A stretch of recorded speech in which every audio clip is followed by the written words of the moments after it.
talk about it, we're not going to say anything funny or. No, I want to hear what's natural about it. I want to hear. Welcome, everyone, to another episode of I Can Do This All Day. I'm Dan, the part-time Avenger, and with me is Mark, the resident Jedi. Hello there. Today, we are doing our Labor Day extravaganza episode. We all have jobs, and sometimes those jobs are good, and sometimes those jobs are otherwise. And today, we decided to take a deep dive into what is considered by many to be the best movie about having an otherwise job, and that's Office Space. Really excited to talk through this one. I know we both are pretty high on it, and if you stay tuned until the end of the podcast, and I know that's asking a lot because we can get pretty long-winded, we're also going to give you a bonus Labor Day special send-off, right? Because, you know, Labor Day sales, you always get something extra. We're going to give you our top 5 work-related movies that are not Office Space. That's right, Mark. So yeah, when it comes down to work, I am a big fan of hearing people talk shit about work or not talk about work. So if I have to hear about work, I'm okay with people talking shit about it. And so why not review a movie where all it is the main character shitting on his job? So Office Space. When did you hear about this movie, or when did you see this movie? I'm curious to hear your origin. I heard about and watched this movie well after it came out.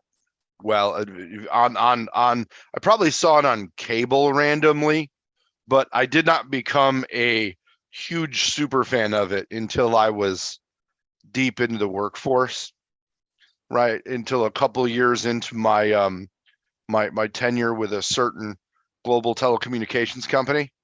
And yeah. After many cases of the Mondays, did this movie become a big thing. Well after nobody ever had to worry about PC Loadletter coming up again. Okay. So I had heard about this in college. My freshman year at college, a couple people on my floor had talked about movies because I said, like, yeah, I like movies, whatever, you know, my casual conversation that I couldn't come up with something fun or clever to talk about. And this person was talking like, oh, you've seen Office Space, right? I was like, I have no idea what the hell that is. So no joke, they grabbed the VHS tape and said, we're watching it right now.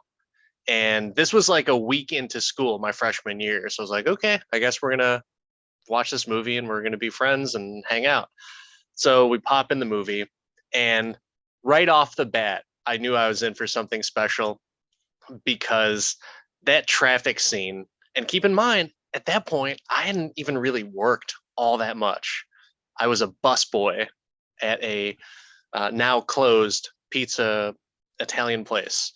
And I was very familiar with traffic, though. You know, I've been in Chicago traffic, and it was one of those things where it's like, yeah, you change lanes, that lane's going to slow down for sure.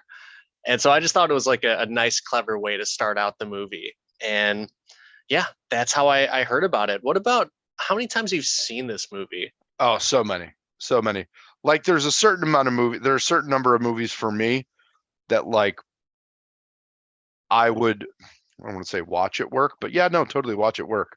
Like whenever I'm doing like menial task or something or want like some background music, I can put on a movie that I've seen a million times and just zone through and go. And normally at this point, like I've bought those movies in a few different versions, including on like iTunes. Shout out to our people listening on Apple. But yeah, no, totally own it on iTunes. Have watched it a million times, including today, because I was totally stoked to talk about it. But yeah, I can't even count. Too many times. I wouldn't say it's in the triple digits for me, but I've seen it a lot of times. And, you know, just hanging out with friends, just a movie to put on. That was definitely a college movie that we would watch and just laugh about. For me, I watched it tonight. It was our family dinner movie night. So we just did that before the podcast, and I asked permission for my family, like, hey, can we watch Office Space? I'm reviewing that on the podcast today. And luckily, my wife and my oldest were just fine with that. And really, you know, with the amount of times that I've watched this movie, I might say that it might be like, I mean, maybe 50, maybe 50 times, which is a I good. could get in. I could get those numbers down. I'm in there. I'm in there. What about, since this is a work related podcast, happy Labor Day, everyone. Um, have you had any jobs that are very similar or that made you feel like you were back at that job again watching this movie? I mean, there's a couple like ridiculous bosses that I've had over the years, that micromanage or think that they are that they just kind of pass around duties. I've been at a couple companies that have been either purchased or shifted around, so I've met with a few of the Bobs and had honest conversations, which are super fun. And I totally do my channel Peter moment in those because I specifically remember one that I knowing like literally walking in the door to the meeting knew that there was no chance I was accepting any offer they took. I was like, give me those severance dollars, baby. Let's go.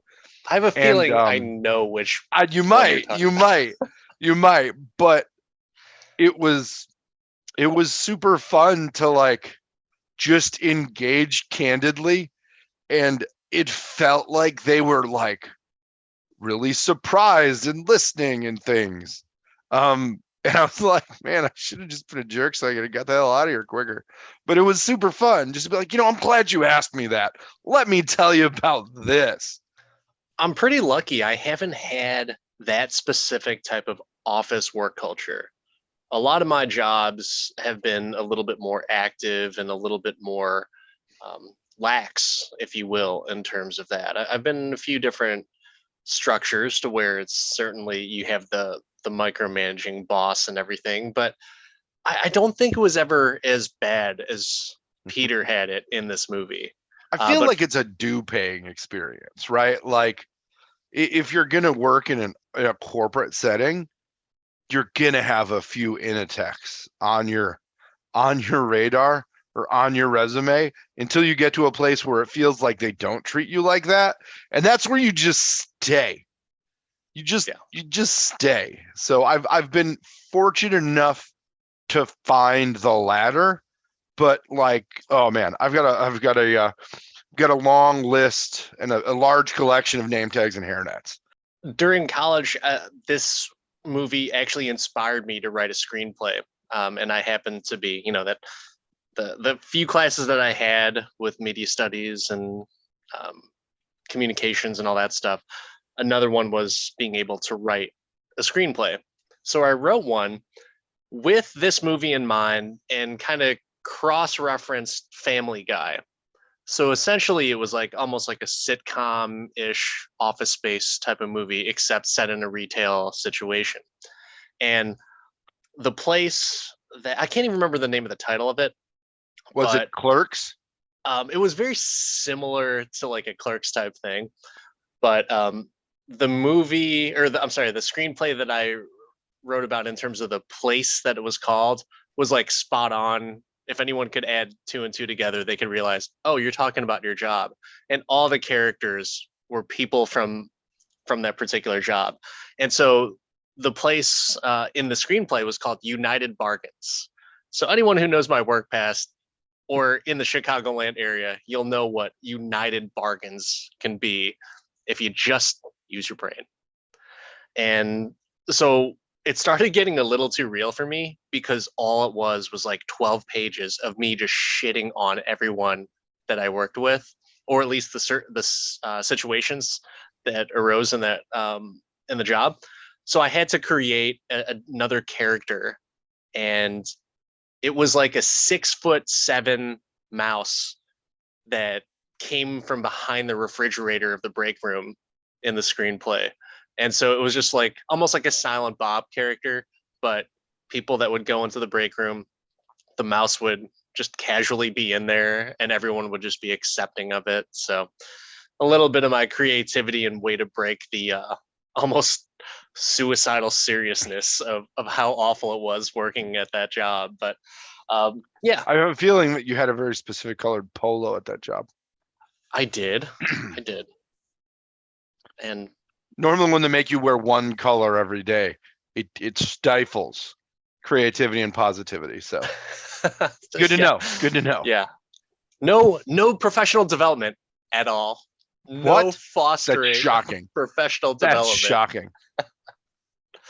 But you bet that the only reason people stayed there was because of the other people that would also shit on each other at the job. So what can you do? But anyways, enough of my aspiring screenplay. I wonder if I'll ever find it. Like I'll send it to you one of these days. I'm so interested to read it. I feel like we could punch this thing up and make it happen. Funny. It would be pretty funny, but I've got so many. I may have worked at a similar retail establishment that had multiple colors of polos, depending on what area you worked in, or where you got sent that day. That I could add experience and area to, and we could just yes. Well, Mark, why don't you tell me what is it you do here? It depends on the day of the week. It depends on the day of the week. Oh, well, let's just jump right into the characters because we're already dropping some Office Space references. Let's go over our main character, Peter Gibbons.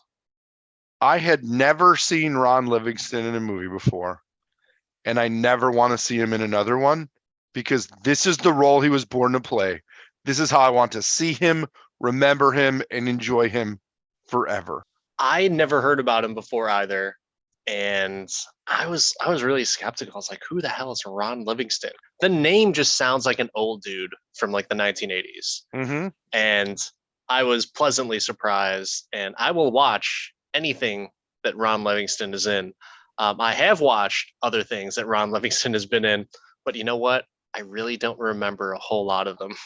Like, what were they? No, I know he was in Band of Brothers, but like, Yeah, I'm trying to think of what else Ron Livingston has been in. And like, I can totally watch Band of Brothers. Like, that's not a stretch, but like, but there's so many people in Band of Brothers that you forget. yeah, it's just like, they all got helmets on. It's fine. It's fine. Yeah.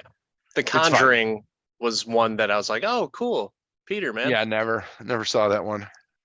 I'm a big horror person, so I've seen all the good and shitty and even worse horror films. But what did you think about his overall just depression going into work? I've had that job. I totally feel it. Like, you're just like, that job where you wake up in the morning, you're just like, I really wish I could go somewhere that's not here. Like, I've totally felt that and gone back for a good amount of time and been like, ugh.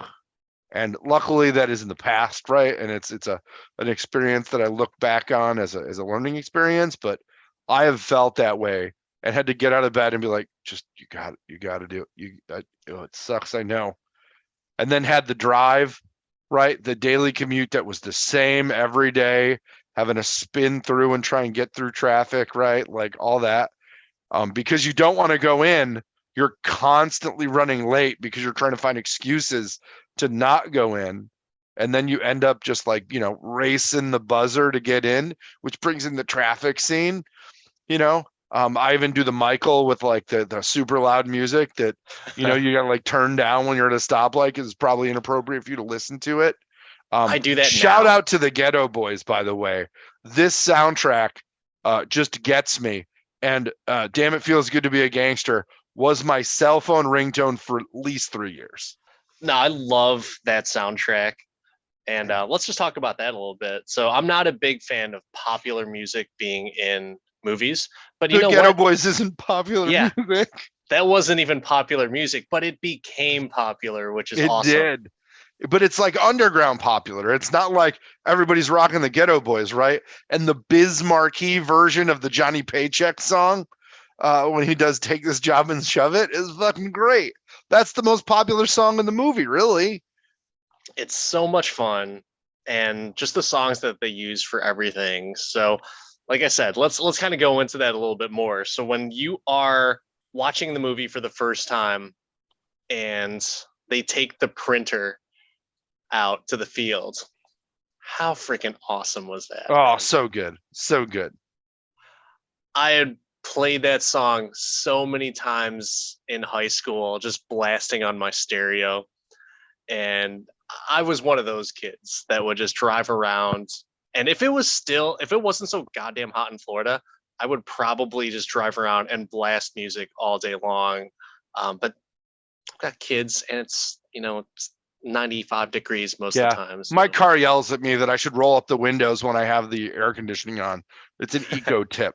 So, trying to be green, that's but awesome. spent many years with 270 air conditioning. Both windows down, go as fast as you can. It'll get cool in the car.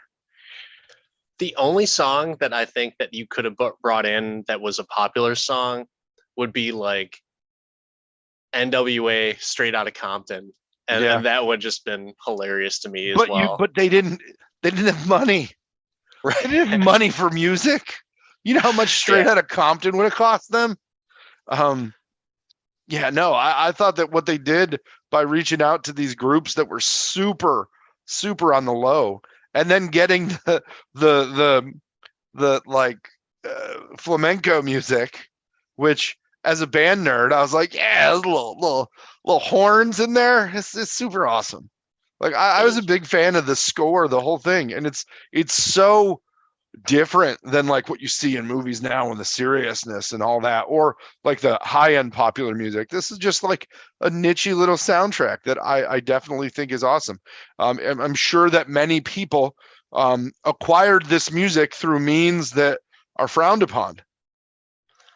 Oh, I can probably say that I downloaded it on Morpheus, Kazaa, Napster, all of them. After Whatever you I had already home. own the CD, though, right?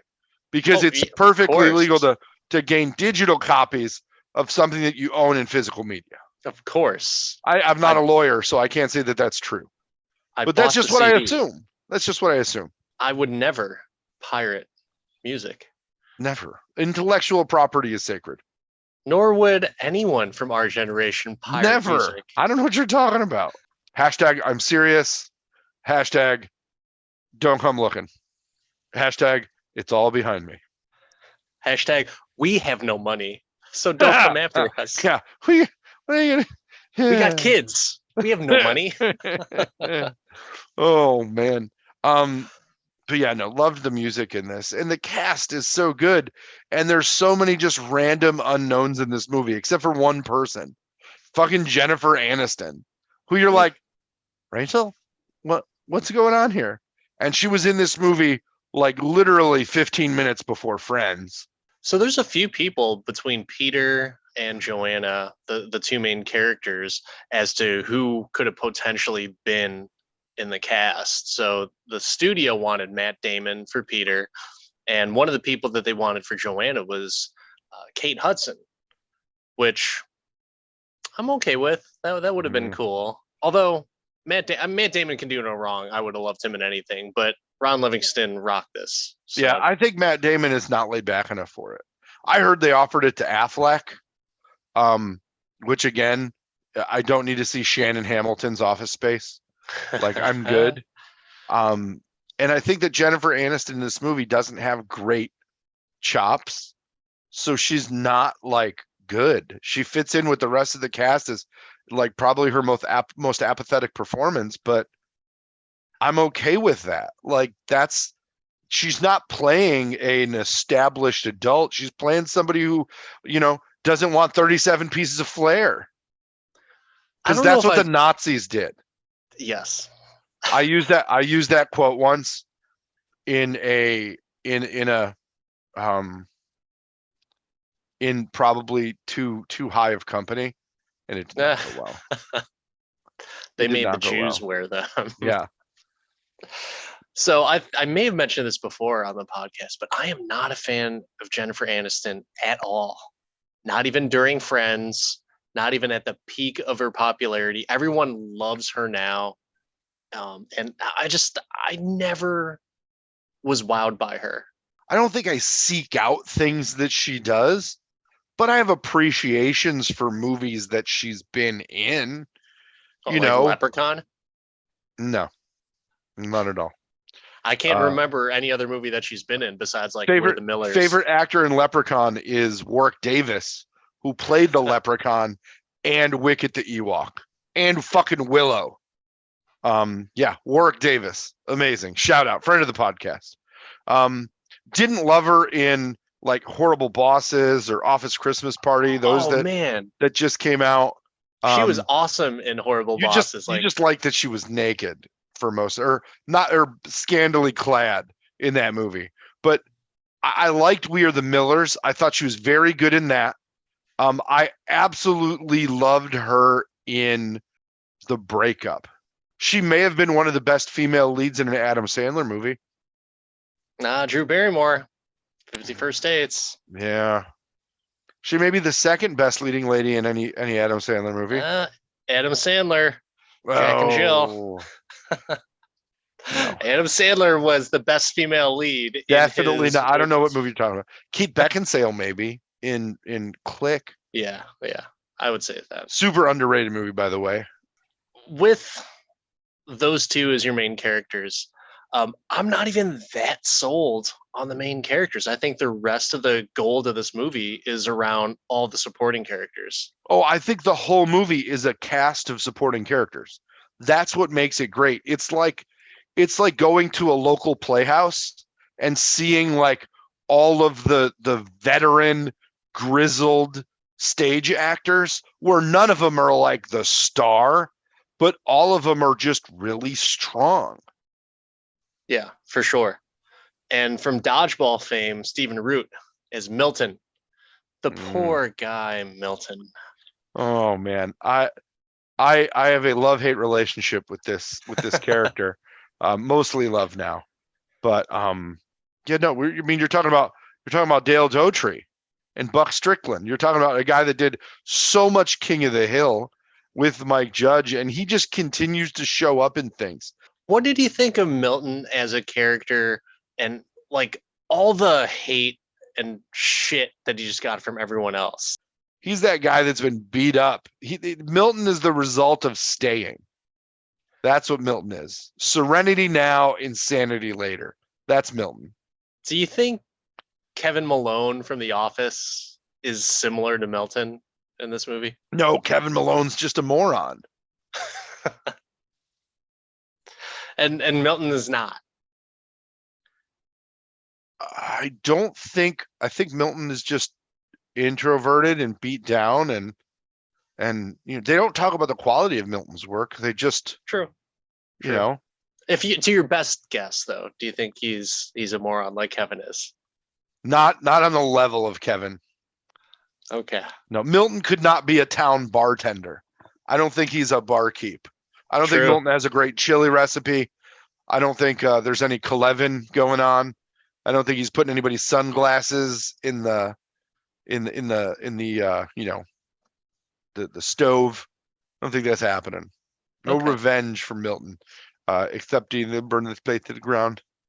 That was a boss move, man. Ridiculously dangerous, but a boss move. But speaking of bosses, Gary Cole as Bill Lumbergh. This guy right here in my background. Look at that face. That is executive leadership all the way. Yeah, if you're not first, you're last. And this is the last guy you'd want to be your boss, that's for sure.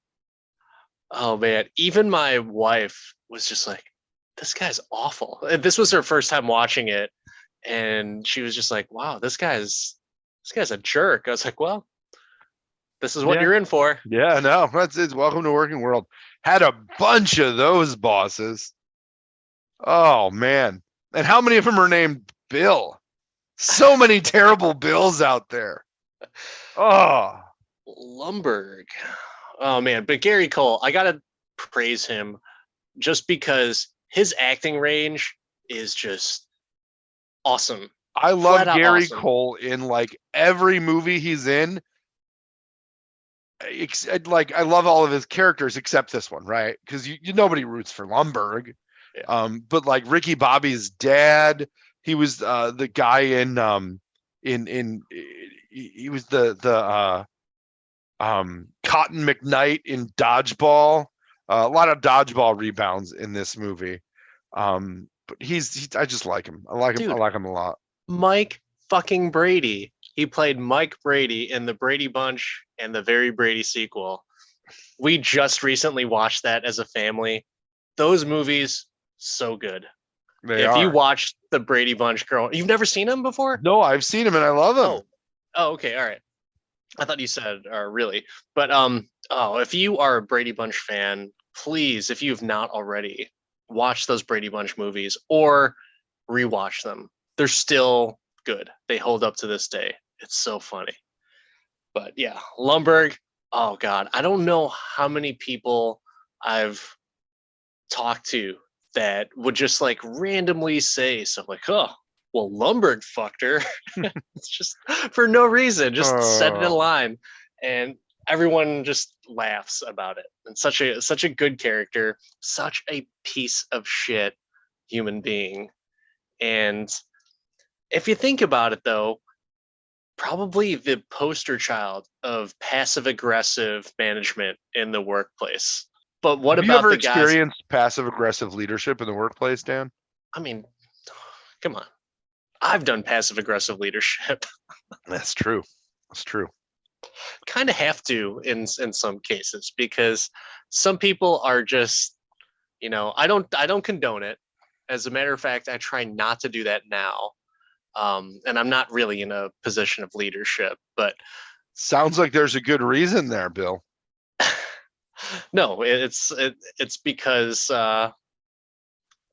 there's no one to lead. There's no one to lead. That's all. It's just the structure. It has nothing to do about my coworkers.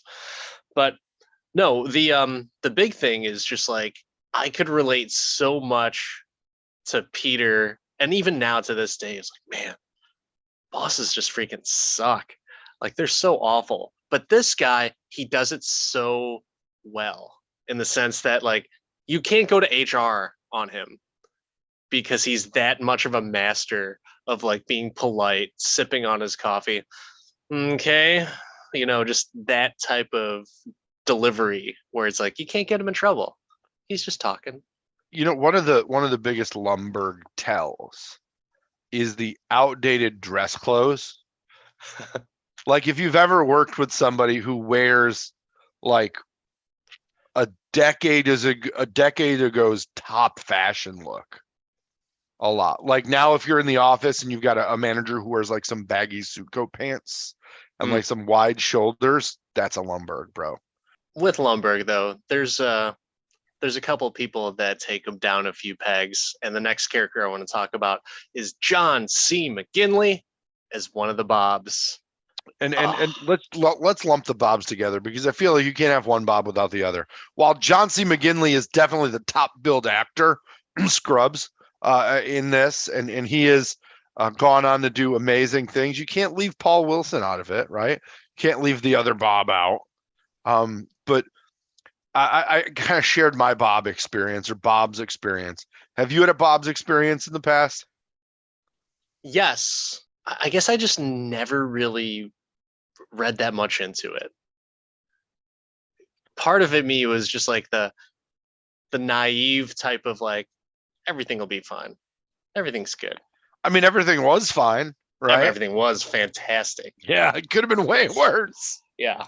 But it's just one of those things where it's like, yeah, like I was I was Michael Bolton in that scenario. It's like, hey man, you got to watch out for yourself. You've been flaking out with work, and I was in Michael I don't Bolton's know who you spot on could have that. been telling that to.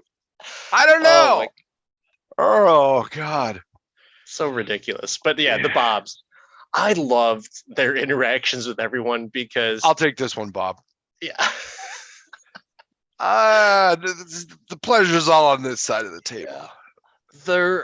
So John C. McGinley, just the way that he carries himself. He's another actor, not like a Hollywood A-lister, but you put him in any cast, he will nail the role 100%.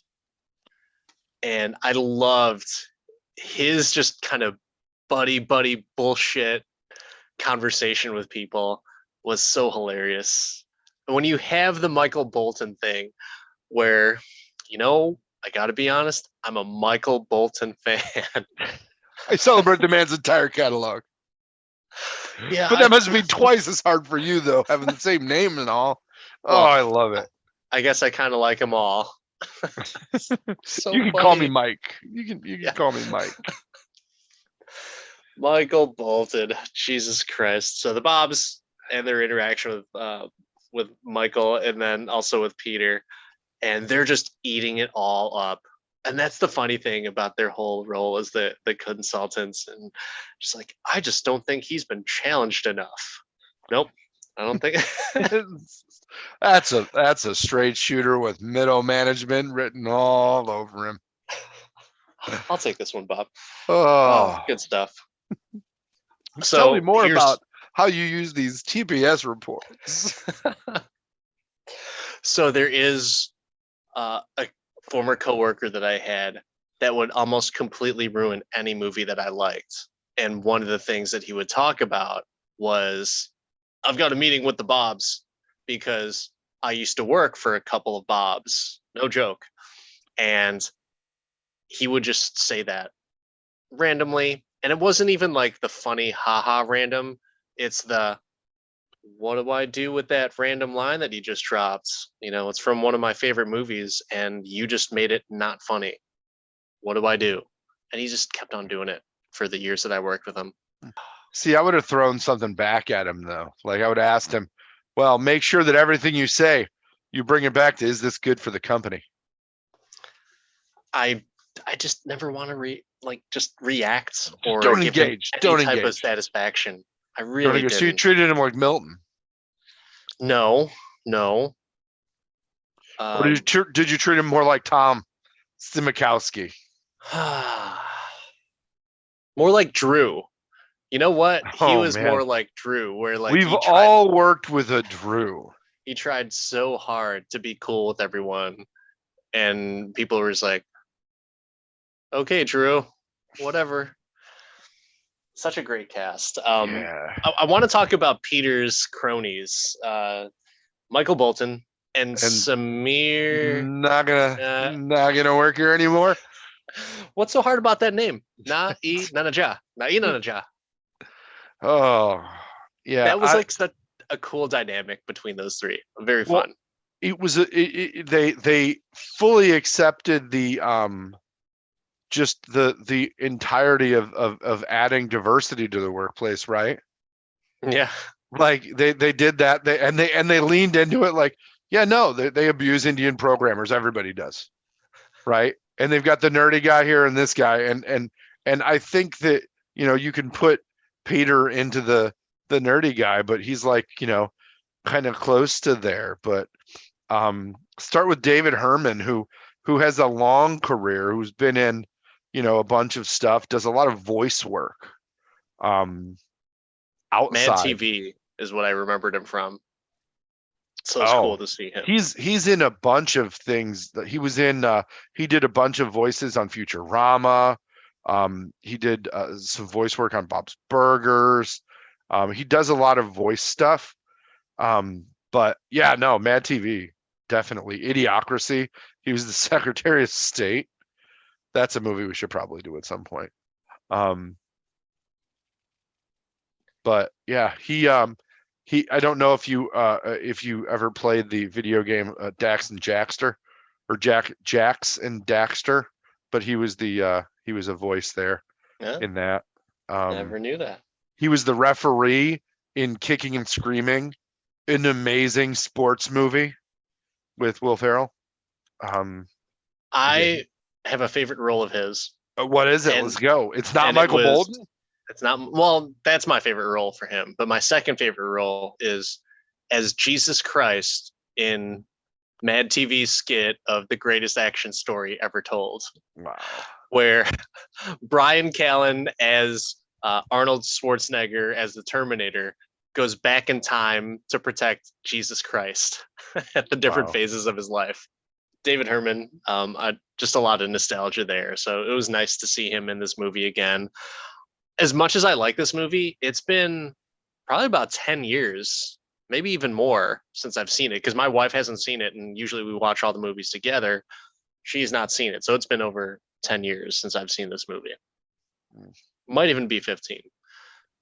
But Yeah, I feel Samir, like this movie has so much more validity for me right now um, than ever. But love Samir, by the way. I've always enjoyed this actor because he just jumps right into it and was absolutely killing it. I loved him in Bad Santa. Where he was just he had such a nameless role in that, but yeah, he was really good in it. The angry closeted guy that just Yeah. tries to beat the shit out of Santa. From Evanston, Illinois, by the way. So Really? yeah, Chicagoland area. There you go. Fantastic. You gotta love it when they show when we get that. Speaking of a little bit of the Midwest and somewhere that I'm actually traveling to, Ron Livingston is from Cedar Rapids, Iowa, and I am going to the lovely Cedar Rapids, Iowa area in just a short week. Well, I mean, so many things. It's the corn season out there. The corn is high. You got to get yourself a breaded pork cutlet sandwich in Iowa. That's a thing. I It's want to go to Des Moines, Iowa, and get that Adam Emmenecker sandwich that was on Man vs. Food. There you That'd go. be kind of cool. There you go. But anyways, My favorite fantasy football kicker of all time went to the University of Iowa. who would that be? Why don't I remember his name? It's your favorite, man. Hey, it's Hey, no, I got you. It is my favorite I because forget so many of my favorites. yeah, no, Nate Kading, fantasy kicker of the Stars, go Hawks. But yeah, no, Nate Kading, met him, got him to sign a ball. When I went to an event in Des Moines, Iowa, Was he or working Iowa at the City. diner? No, he was doing an event at a store that I was managing. Not the store, but the event. I was doing something for an old job. But cool. yeah, no, this was after he blew out his knee too many times and he couldn't get a job anywhere. And I'm like, you were my favorite fantasy kicker, not anymore. Are you gonna kick again next year? He's like, no. And I'm like, oh, I'm sorry.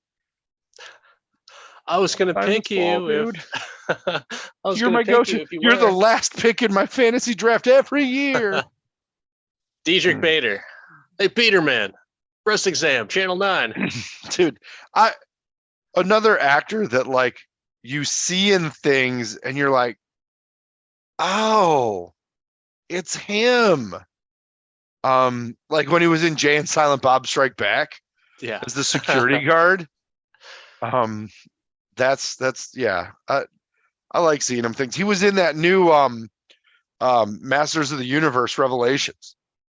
Oh, was he really? Okay. Yeah, he was King Randor and Trapjaw in that. And he's also been Bruce Wayne and Batman in multiple animated films. Yes, he does. He does voice stuff too. Speaking of lucky bastards, we've got Tom Smokowski, Richard Reel as Tom Smokowski. I liked him for the few lines that he had. He delivered them expertly. It was so awesome. I want a jump to conclusions, Matt, because of this. I thought that was the absolute best joke when he's like, it's a mat that you put on the floor and you jump to conclusions. That's a terrible idea. Oh, it's so great. It's so great. Oh, that's a reference from this movie that I definitely make. I deal with the goddamn customers, so the engineers don't have to. I've got people skills. I mean, if you've ever worked for a technology company, it's difficult to speak to engineers. So when you have people skills, it helps. It definitely helps. I don't know anybody that works for a technology company or anything, but The rest of the characters in the movie, you had Alexandra Wentworth from In Living Color fame is Peter's girlfriend at the beginning of the movie. Had a feeling that she was cheating on him. I had that feeling too, man. I'm kind of happy that not happy. It's mean to be happy about it, but definitely that the tchotchkes waiter uh, um, with the 37 pieces of flair went on to get a gig on or was still doing his gig on Barney when this came out. He's credited on Barney and Friends from 1997 to 2000. Wow. Scooter McNutty. What a terrible name for a character on a kid's show. And then he was in Buffy for a good amount of time, right? He did some Buffy episodes.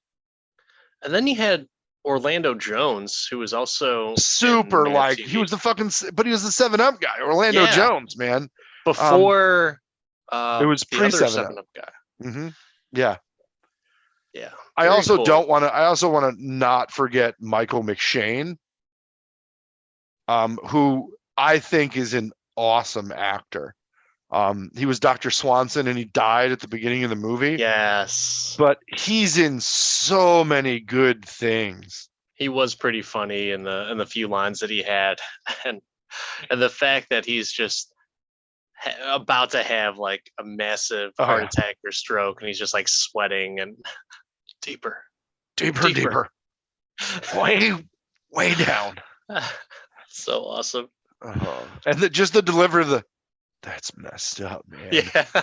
It's just so good. So today the worst day of your life? Yeah, that's good. And you can't forget about Mike Judge, who always inserts himself into the best of roles, and just how like ambiguous he was trying to make it seem like about the flair. And like there's the minimum amount of flair, which is 15 pieces. And I just like the fact you can do the bare minimum, but some people like to do more, and we encourage that. You want to express yourself, right? You just want to jump into the TV and just punch him like, dude, what the fuck are you doing? Oh, we've all had that boss, though. Yeah. That was our first retail. That was everybody's first retail boss, who was just like, I'll put your name tag on the right side of your shirt, not the left side of your shirt. I'm fucking wearing a name tag. Shut up. What did you think about the Superman 3 plot? I think it's hilarious that they decided to just dig into something that was terrible. Like, you have a movie that's, I mean, we love this movie. It is a well-loved cult classic. But when it came out, it was not good, much like Superman 3. So I just love that it was just like the nerdy things that nerds talk about, being on the nerdy side myself, right? And just like, oh, we could totally do what was in that movie. It's so realistic. We could do that, right? Like somebody wanted to get a little desktop computer and a swiper to pick an ATM like they were in Terminator 2. Oh yeah, no, it's just hacking.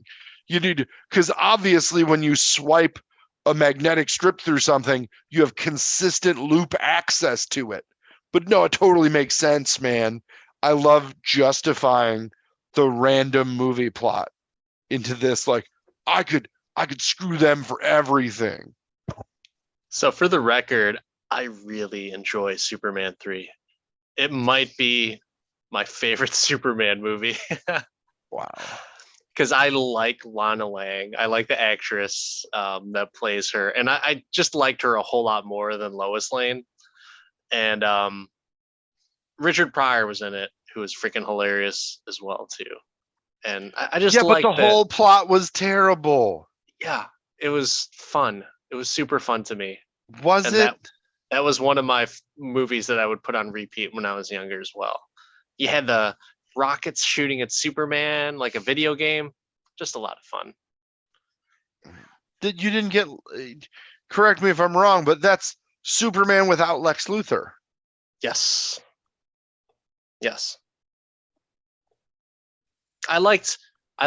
Keep in mind, I was very young at the point. So when I was watching these movies, I wanted the most entertaining thing. And I felt like the other Superman movies, there was like the downer parts to where Superman is chained up and shit happens to him. Here, Superman goes full blown alcoholic and starts treating people like shit, which is hilarious. And so, yeah, I liked it. And that was that background of Superman, like the evil version of Superman drinking shots at the bar with the full bottle. That was like my Windows background for a good couple years. Did you know that one of the same writers from The Godfather worked on the story for the original Superman, Mario Puzo? Oh, no kidding. Yeah, yeah. He wrote Superman 1 and Superman 2, but when it got to Superman 3, for some reason, old Mario They brought in Gilbert moved Gottfried. on. Yeah. So someone else, like, just crazy. David and Leslie Newman wrote that one. I don't know. I'll still say that's a guilty pleasure. I know the movie is pretty horseshit, but I recently watched it maybe like 6 months ago on a flight, and I enjoyed every minute of it. I always wonder what people think when I'm watching some of these movies, because I could be watching like the recent current movie on the little screen, but instead I downloaded something on my phone to watch, and it's Superman 3. No, I used to travel with a tablet too, and I'd put all kinds of random shit on there. Like I said, I'd have Office Space on there. Yeah, no. I once watched the movie Pilot with Denzel on an airplane. Or no, Flight. Yeah. Flight. And I quickly was like, this probably isn't good juju to watch this on a plane. But I finished it because John Goodman's amazing in that movie.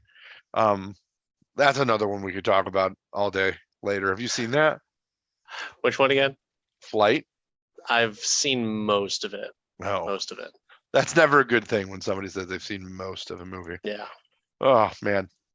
So I gotta ask, right? The Superman 3 plot didn't go quite right because Michael messed up. One of those little must put a zero in the decimal point in the wrong place. Mundane details. Some mundane details.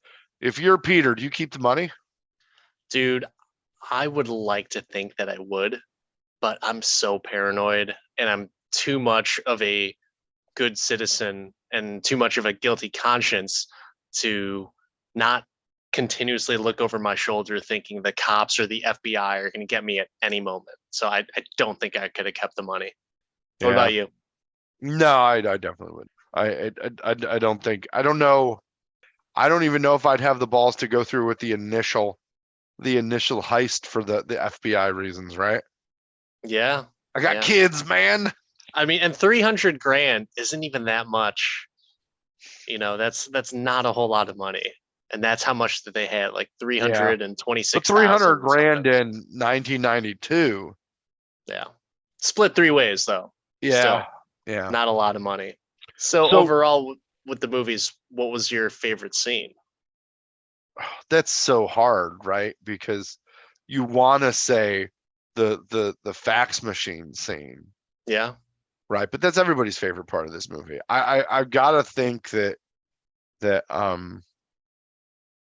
for me it's the just the kind of opening where they're going back and forth. PC Loadletter, what the fuck does that mean? Like that might be my favorite line in the entire movie. I want to say it's when they're talking to the lawyer. Samir and Michael are talking to the lawyer. Minimum security prison is no picnic. I have a client in there now. And he says, the trick is either kick someone's ass the first day or become someone's bitch. I think that is like ingrained in every person's brain now because and that's what every movie that you see, they either kick someone's ass or they become someone's bitch.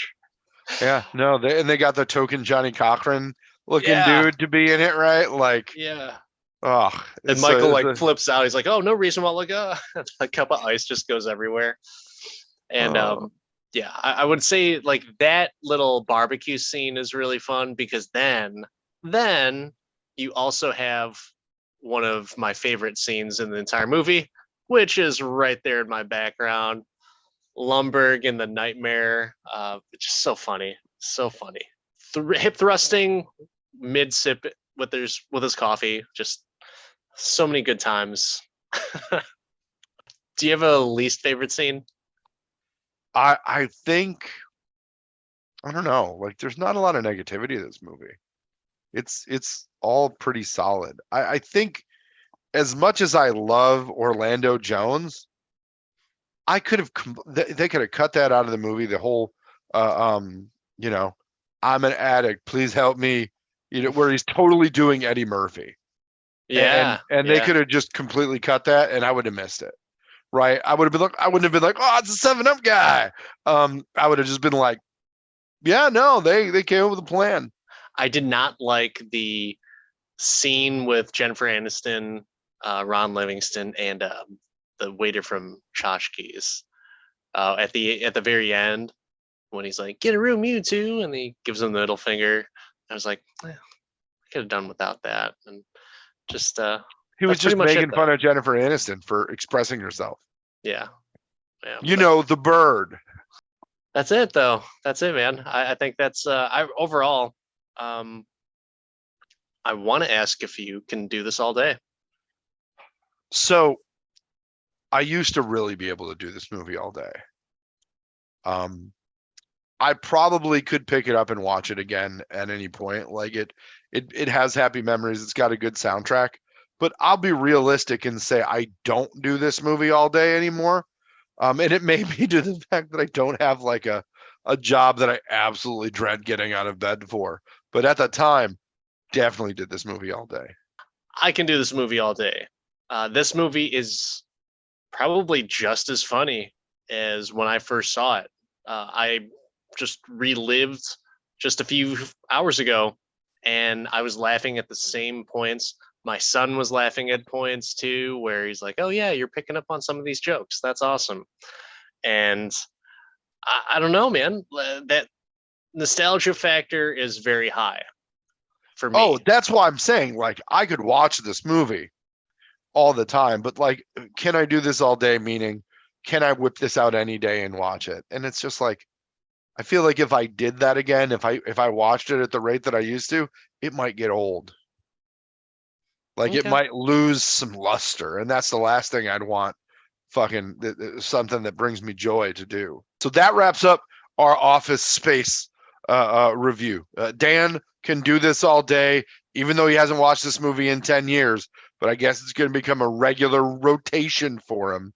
And me, I can do it some days, but every day is asking a lot for something that I want to keep cherry on the shelf, right? This is one you gotta board it and box it and keep it, pull it out only on special occasions, like those days where you have a really bad Monday. Um, but we promised extra special Labor Day content here, and we're gonna pivot from one movie and talk about a few more that we picked that we really enjoy, to zone out and either make fun of or enjoy work related content. So we each picked 5 movies. We didn't discuss these movies at all, so you're gonna hear our general dismay or enjoyment of each other's picks. Um, Dan, I'm gonna let you go first with your number 5. Number 5 pick on my work related movies, 40-Year-Old Virgin. It's just a great movie to me and one of my top picks just because of the fact that you got a hilarious take of a character by Steve Carell and also my favorite appearance in the movie, Kevin Hart, in probably Yeah. the best 2 minutes in the entire movie and his interaction with Jay at Smart Tech. What about you, man? What's your number 5? So I had to go old school here. I had to go way back, way back, and pick a movie that has an accompanying song that very much defines how much I hate going to work, and that is the Dolly Parton classic 9 to 5. Have you ever seen this movie? I have not. I've heard the song plenty of times. The cast is amazing. You got Dolly Parton, Lily Tomlin, and Jane Fonda. All powerhouse female actors from the 70s, and there's a lot of boss hijinks and just a lot of hilarity and getting back at the man. So big fan of this movie, and the the the song was at one point like a solid alarm clock song for me, until it just kind of now I just hate the opening because it used to wake me up. But no, solid movie. Definitely recommend. Great Danby Coleman role in this one. If if you're familiar with the actor, he was in like Tootsie and War Games and You've Got Mail. Quintessential 80s actor in a bunch of things. So loving it. What about your number 4, Dan? Number 4, all-star cast based off of the play Glengarry Glen Ross. Oh, just a really great movie in terms of performances, fantastic delivery by Alec Baldwin, along with Lemon is Shelley Levine. Just really, really great. And yeah, I mean, no one in this movie put in a bad performance. So I really liked it. It is an all-star cast. That's an honorable mention for me. Did not make my top 5, but some of the best sales training quotes you'll ever have. Yeah. You'll have ABC, man. Everybody knows ABC. I've always wanted to walk into a training with a pair of brass balls, but I feel like I get in trouble for that now. First place is a Cadillac. Second place is steak knives. Third place, you're fired. It's just so good. Yeah. Really great stuff. What about yours? My number 4 is it's not modern, but it goes to kind of a more of a Joe job and camaraderie in the workplace movie with a bunch of no name at the time actors, and that's Waiting. Ooh. With Ryan Reynolds. Okay. Yeah. Could you pull off the Batwing, Dan? I have. I'm scared to know about it now. I'm gonna have to call HR. Allegedly, that may have happened. Allegedly. Actually, that's one of my. Well, you know what? I'll save it because I might have that movie on my list. Oh yes, no, love that movie. Love Ryan Reynolds in it before he got like super huge, and just a cast that just that's a movie that consistently delivers. The only good Dane Cook movie because he does barely talks in it. There are one other good Dane Cook movies. Is it Good Luck Chuck or Employee of the Month? Which one? No, My Best Friend's Girl. Okay, yeah, that one's not. Well, that's because pie fuckers in it. Yeah. All right, so we're on number 3. Number 3. If you've listened to previous episodes, during one of my speech communication classes, I did a monologue from this movie, and it was by Ben Affleck. I'm talking about Boiler Room. Just testosterone filled, with this movie made me want to go check out being a stockbroker. And then I realized I don't want to do that shit. I just want to make a lot of money and dress in nice clothes and drive a nice car. And even then, I didn't even really want to drive a super nice car. I just wanted to dress in nice clothes.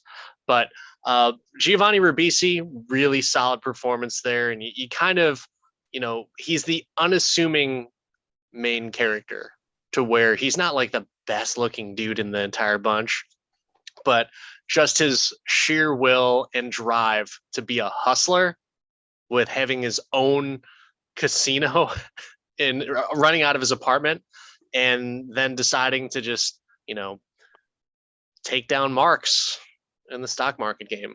Really cool. And a young Vin Diesel before he was Fast and Furious. When he had hair. Groot. Yes. When he had hair. This is my number 3 as well. And the reason I felt comfortable leaving Glengarry Glen Ross off the list.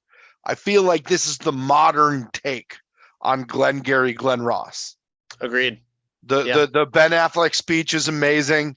See the smile on my face, ear to ear, baby. I'm liquid. Like so much just bullshit that it's a must-watch sales movie for anybody out there that has any sales related jobs. It's so fast and dirty in the sales references and yeah, no, definitely a big fan. I bet you this made you watch Wall Street and Wall Street 2. Funny enough, I've never seen Wall Street or Wall Street Oh, 2 in its entirety. oh I've never gone from start to finish. man. I should watch it though. Probably. I should. I probably would Yeah. like it a whole lot. That Wall Street is another honorable mention for me. Not on my list, but it's just because it's aged poorly and I never got into the stock market. Yeah. Right. But so many good like stock related jokes in Wall Street. Oh man. I love that we have the same number 3. What's your number 2? Number 2 is a sequel, and it is Clerks 2. Oh. Clerks 2. So this might be a little controversial, but obviously everyone knows the classic Clerks by Kevin Smith. I really, really enjoyed Clerks 2 because there's plenty of fan service. It was in color. And I felt like, yeah, that was a big one for me. I felt like there wasn't just inside jokes and downer throughout the entire thing. There was ridiculousness along with like a feel good story with Dante and Becky kind of getting together, and she's pregnant and they decide to stick it out with each other and everything. It was just a feel good type of movie for me, in the sense of these people are coming of age, and at the time when that movie came out, I was like, yeah, I'm kind of becoming more mature, sort of, maybe. And one of the things that I loved about the song, and if there's one thing I remember about about the movie, is one song, and the song is 1979 by the Smashing Pumpkins, where Dante is just remembering about like the good times of stuff, and it's like, man, that's an awesome song, and just like a really cool moment, because I really loved that song when I was in junior high. So it really strung or hit a chord with me, and I was like, yeah, this movie's better than the first Clerks. So yeah, So emo Danny really liked the Smashing loved it, Pumpkins. loved it, loved it, loved Love it, it. loved I am a big Kevin Smith fan. I'm sure that we will foreshadow to more Kevin Smith talk on future podcasts. Maybe sooner than later. Never know. But I at number 2 have the original Clerks, OG Randall and Dante. it. It's a great in movie. in dirty black and white with the Chulies gum guy and the old guy who needs the pornography and the salsa shark. Just all of it. It ain't nothing better than OG Clerks for me, because I mean, once you've worked in a convenience store, it definitely just, you meet all of the fucking pieces of garbage in the world, along with some really great people, I'm sure. But man, it just, having done that job for a little bit of time in not nearly that location or thing, right? But man, love Clerks. Absolutely love Clerks. Not mad at it. No. I understand that my pick at Clerks 2 in a top 5 work related movie is kind of not. It doesn't make any sense. But you know what, man? What makes me feel good is what I'm going to pick, and And that's something that that's it. the original Clerks missed for me. But maybe we'll talk When about that. when they talked about the contractors on the Death Star, that's the thing that set it apart for me. I know Yeah. that there was great Star Wars references in Clerks 2, right? And they make fun of Lord of the Rings, which also is a fun thing that I like to Loved do. it. Yeah, loved it. But yeah, no, definitely can't complain either way. I'd watch either one all day. All day. Both of them on my phone for background random noise, So Nice. huge fan. Huge Nice. fan. Good stuff. So I think you're up with number 1. Number 1, I alluded to it earlier. It is the movie Waiting. So number 1 for me, because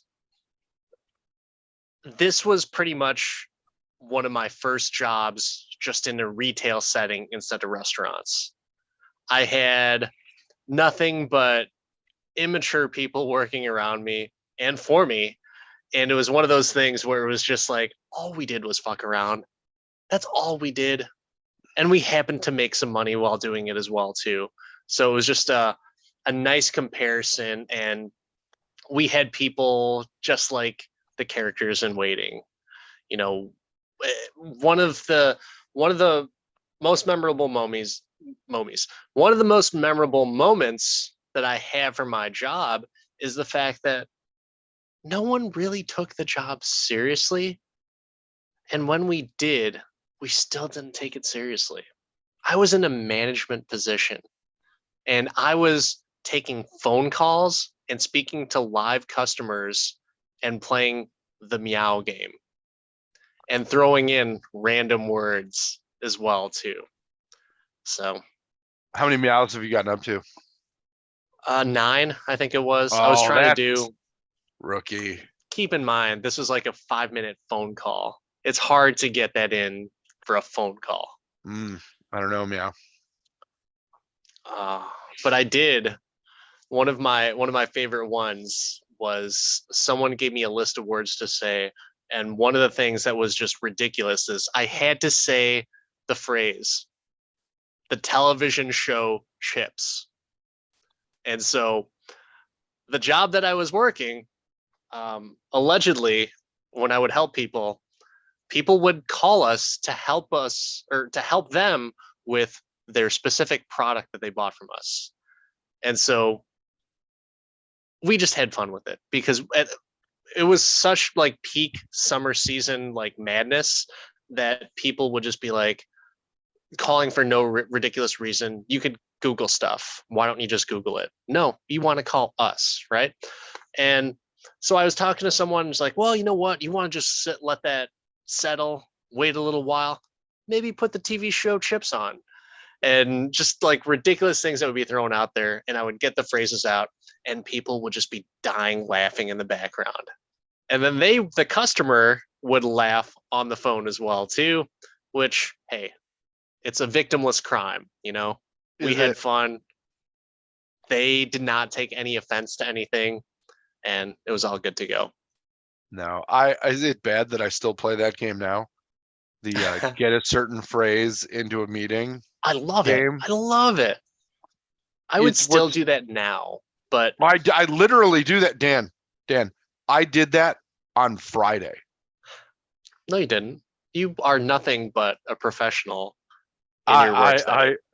I and I've done that. I have certain phrases with certain people that I'll try and work into a meeting to try and break them on camera when they're not the direct person in a conversation. So Nice. I 100% love that, and I still try and not take myself too seriously, which is the reason that I enjoy my number one movie, which is kind of newer, not that newer. It's Up in the Air with Clooney and Anna Kendrick. It's I've not like a super fun movie, but it also is kind of a super fun movie if you've ever traveled for business considerably, like for a length of time. Um, Certain parts of this movie, like the system and the specific things that Homeboy did, that Clooney did on the way to the airport, the luggage, the whole thing, like I 100% traveled with those kind of chops and had very specific things that I would try and do in every airport on the way through back. I can still get through a security line faster than anybody else. And it's just like little things that I think about when packing and things like that. It's just absolute nonsense and a huge waste of time. Not waste of time, but a huge waste of mental space. But like I'm a my wife calls me a snobby traveler, which is fine. I totally am. Um, but yeah, no, great movie from that. Like I identified with it, and it also by the end of it, you realize that man, this guy paid way too much attention to his job and absolutely bombed his personal life. And I'm like, it's a good message. Don't take work too seriously. You know, make life matter. It can be fun at first to be disconnected and to grow and to learn yourself out, but you could turn into George Clooney, which could be bad or could be good. You never know. I'll have to check the movie out. I've wanted to watch it, but I just never have, and my wife really had no interest. So maybe it'll be one of those work trip movies that I'll check out. Oh, it's a solid travel movie. It's a solid travel movie. So that one for me. We'll have to talk about it. Maybe off pod. When you do check it out. But definitely recommend. Cool. I had one more honorable mention that I think I've got to talk about because you talked about Glengarry Glen Ross, and again, it didn't make my top 10. And you called out a couple movies that I absolutely love and would throw on as honorable mentions there. But Death of a Salesman with Al Pacino is also an amazing movie. The Biff Lomax movie, the one they reference on Seinfeld all the time. Definitely a solid work movie. But man, those are some. You want to talk about oddly coming together on some movies, and also just a great list of movies to celebrate your Labor Day and prepare to get rid of the Monday scaries, not the Sunday scaries. Absolutely. And you know what? That is pretty much all my list. You had a lot of my other picks, which was fantastic. But I want to thank each and every one of our listeners. And if you are listening to this on Labor Day, I hope you're enjoying your time off and hoping you're enjoying the entertainment that we bring you. But until next time, I'm Dan, the part-time adventurer, and that's Mark, the resident Jedi. Hit us up. We're on Twitter at ICD Podcast, right? Is ICDT all day. ICDT all day. There we go. You can tell that I'm well prepared for closing this. We're also on Instagram. I can do this all day. Podcast. Right? Podcast. There we go. Again, you can tell I'm totally prepared for this. I obviously randled the shit out of that. But don't forget to like, subscribe, download. You don't have to listen if you don't want to, but absolutely download. Set us on your phone. Set it and forget it. It doesn't matter for us, right? But we want to provide that entertainment. But you have a busy day. It's fine. You're busy watching work movies. So like, subscribe, and we will be back. Happy Labor Day, everyone. We'll see you next time. Should we redo the back end of that? Maybe. Should we? Yeah, I don't know. It sucked. Does it matter? No, it doesn't. That's okay. We're good. That's my guy. That's my guy. You can leave that in too.